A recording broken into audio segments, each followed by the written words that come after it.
Hi friends, இன்றைக்கி நாம் க்ரீன்வெல் சேனலில் கார சட்னி எப்படி செய்கிறதுன்னு தான் பார்க்க போகிறோம்.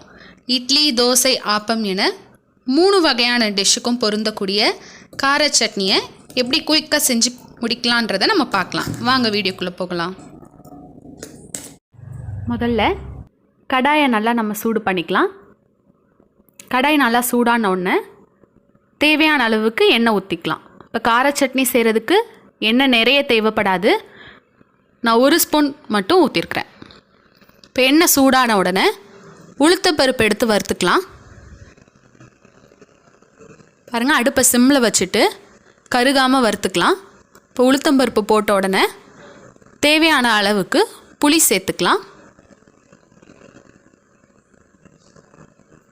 இப்போ புளி பார்த்திங்கன்னா எண்ணெயிலே வதங்கும் போது அந்த பச்சை ஸ்மெல்லு நல்லா போயிடும். அடுத்ததாக 10லேருந்து 12 பல்லு போல் பூண்டு எடுத்துருக்கிறேன். பூண்டை பார்த்திங்கன்னா தோல் எடுக்காமல் தான் இன்றைக்கி வறுத்துருக்குறேன். இப்போ தோல் எடுக்காமல் நம்ம வறுத்து செய்யும்போது அந்த கார சட்னி இன்னும் கொஞ்சம் கூட டேஸ்ட்டாகவே இருக்கும். அடுத்ததாக காரத்துக்காக நான் 3 காஞ்ச மிளகாய் எடுத்துருக்கிறேன். நீங்கள் உங்களுடைய காரத்துக்கு ஏற்ப கூடவோ இல்லை குறைச்சிக்கவோ செஞ்சுக்கலாம். இப்போ காஞ்ச மிளகாவும் நல்லா வதங்கட்டும். பாருங்கள், இந்தளவுக்கு நல்லா காஞ்ச மிளகா வதங்கியிருக்கணும். உளுத்தம்பருப்புலாம் கூட பாருங்கள் கருகலை, ஆனால் நல்லா பொன்னிறமாக வறுத்துருக்குது. இப்போ இந்தளவுக்கு வதங்கினதுக்கப்புறமா 2 மீடியம் சைஸ் வெங்காயம் அதையும் சேர்த்து நம்ம வதக்கிக்கலாம். இப்போ வெங்காயத்தை நம்ம சின்ன சின்னதாக கட் பண்ணணும்னு அவசியம் இல்லை. ஏன்னா நம்ம மிக்சியில் போட்டு அரைக்க தான் செய்கிறோம் இல்லைங்களா. அந்த பச்சை ஸ்மெல் போகிற அளவுக்கு இந்தளவுக்கு வதங்கினா மட்டும் போதும். அடுத்ததாக 2 மீடியம் சைஸ் தக்காளி. இப்போ தக்காளியை கூட பார்த்திங்கன்னா பெரிய சைஸ்லேயே நம்ம கட் பண்ணி போட்டிருக்கலாம். இப்போ தக்காளியை சேர்த்து நம்ம நல்லா வதக்கிக்கலாம். இப்போ தக்காளி நல்லா வதங்கணுன்றதுக்காக கூடவே கொஞ்சம் உப்பையும் சேர்த்து போட்டிங்கன்னா சீக்கிரமாகவே வதங்கும்.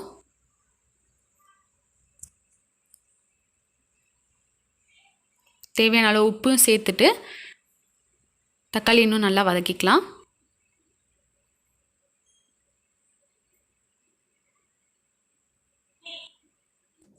இப்போ கார சட்னிக்கு பார்த்திங்கன்னா வெங்காயம் தக்காளியெல்லாம் நம்ம நல்லா வதக்கணும்னு அவசியம் இல்லை. வெறுமனே பச்சை ஸ்மெல் போகிற அளவுக்கு வதக்கினா மட்டும் போதும். நல்லா வதங்கிருச்சு. இந்த சமயத்தில் கொத்தமல்லியை நான் கொஞ்சம் சேர்த்துக்கிறேன். கொத்தமல்லி கண்டிப்பாக சேர்க்கணுன்னு அவசியம் இல்லை. உங்களுக்கு விருப்பம் இருந்தால் நீங்கள் சேர்த்துக்கலாம். இப்போ கொத்தமல்லியை சேர்த்து நம்ம நல்லா வதக்கிக்கலாம்.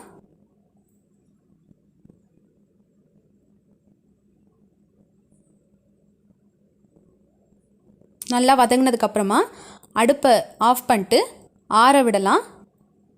இது ஆறுனதுக்கப்புறமா மிக்சியில் நம்ம அரைச்சிட்டு வந்துடலாம். பாருங்கள், மிக்சியில் எல்லாத்தையும் சேர்த்தாச்சு. அரைக்கும்போது பார்த்திங்கன்னா நல்லா தண்ணியாக அரைக்கணும்னு அவசியம் இல்லை. தண்ணி ஊற்றாமல் நல்லா கெட்டியாக அரைக்கலாம். இப்போ பார்த்திங்கன்னா நல்லா வந்திருக்கு. இதை நம்ம தாளிக்காமல் இப்படியே கூட சாப்பிட்லாம். ஆனால் தாளித்து சாப்பிட்டிங்கன்னா இன்னும் டேஸ்ட்டாக இருக்கும். இப்போ இதை தாளிக்கிறதுக்காக மறுபடியும் ஒரு சின்ன கடாய் சூடானதுக்கப்புறமா எண்ணெய் ஊற்றிக்கலாம். தேவையான அளவுக்கு எண்ணெய் ஊற்றிட்டு எண்ணெய் சூடான உடனே கடுகு சேர்த்துக்கலாம்.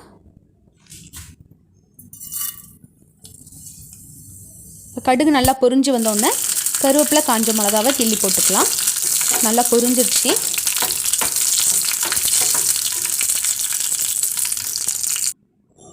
இப்போ பார்த்திங்கன்னா சட்னி கெட்டியாக இருக்குது. நீங்கள் இப்படியேவும் சாப்பிட்லாம். இல்லைன்னா என்ன பண்ணலான்னா கொஞ்சமாக தண்ணி ஊற்றிக்கலாம். நிறைய தண்ணி வேண்டாம், கொஞ்சமாக தண்ணி ஊற்றிக்கலாம். அடுத்ததாக நம்ம தாளித்து வச்சுருக்கிற கடுகு, கருவேப்பிலை, காஞ்ச மிளகா இதையும் கொட்டிக்கிட்டு நல்லா மிக்ஸ் பண்ணி விட்டீங்க அப்படின்னா நம்முடைய சுவையான அருமையான கார சட்னி தயார்.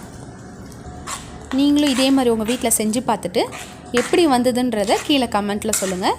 உங்களுக்கு இந்த சேனல் பிடிச்சிருந்தா சப்ஸ்கிரைப் பண்ணுங்கள், லைக் பண்ணுங்கள், ஷேர் பண்ணுங்கள்.